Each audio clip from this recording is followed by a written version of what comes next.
بسم اللہ الرحمن الرحیم الحمدللہ رب العالمین والصلاة والسلام علی رسولہ الکریم اما بعد۔ محترم بھائیو، ایک سوال عموماً نیت کے بارے میں کیا جاتا ہے کہ کیا ہر روزے کے لیے نیت کرنا چاہیے یا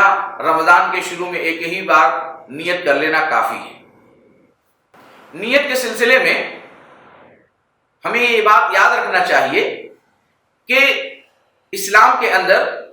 تمام اعمال نیت کے ساتھ مشروط ہیں۔ ہم نماز پڑھتے ہیں تو نماز پڑھنے سے پہلے ہم نیت کرتے ہیں اپنے دل کے اندر۔ اسی طرح سے ہم جو عمل بھی کرتے ہیں، قربانی کرتے ہیں، عمرہ کرتے ہیں، روزے رکھتے ہیں، تو سارے اعمال نیت کے ساتھ مشروط ہیں۔ اور اللہ کے رسول صلی اللہ علیہ وسلم کی بہت ہی معروف حدیث ہے، انما الاعمال بالنیات، سارے اعمال کا دار و مدار نیت پر ہے۔ تو نیت کرنا یہ ضروری ہے، اور یہ نیت بہت سارے علماء کے نزدیک رکن ہے، روزے کا رکن ہے، اور بعض دوسرے علماء کے نزدیک نیت شرط ہے۔ بہرحال دونوں صورتوں میں، چاہے ہم اسے شرط مانیں یا رکن مانیں، نیت کرنا گویا ضروری ہے۔ اب رہی یہ بات کہ ہر روزے کے ساتھ نیت کرنا ضروری ہے، تو بہتر یہی ہے کہ روزانہ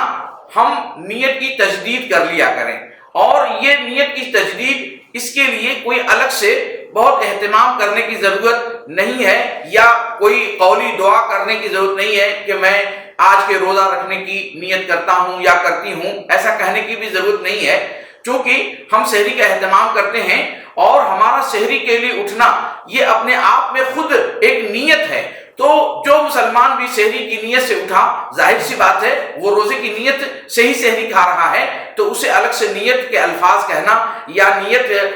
کا الگ سے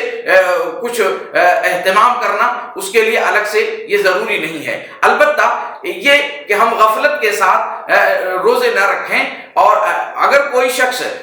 مغرب سے پہلے سویا اور طلوع فجر کے بعد اٹھتا ہے، تو ظاہر سی بات ہے کہ وہ اس نے سحری نہیں کھائی، اس نے نیت نہیں کیا، تو اس کے لیے اب یہ ضروری ہے کہ وہ اس کے بدلے میں ایک روزہ رکھے، کیونکہ اس نے نہ سحری کھائی بلکہ پوری رات سوتا رہا، مغرب سے پہلے سے ہی سوتا رہا۔ تو ایسی حالت میں گویا کہ ہمیں بچنا چاہیے کہ ہم جو ہے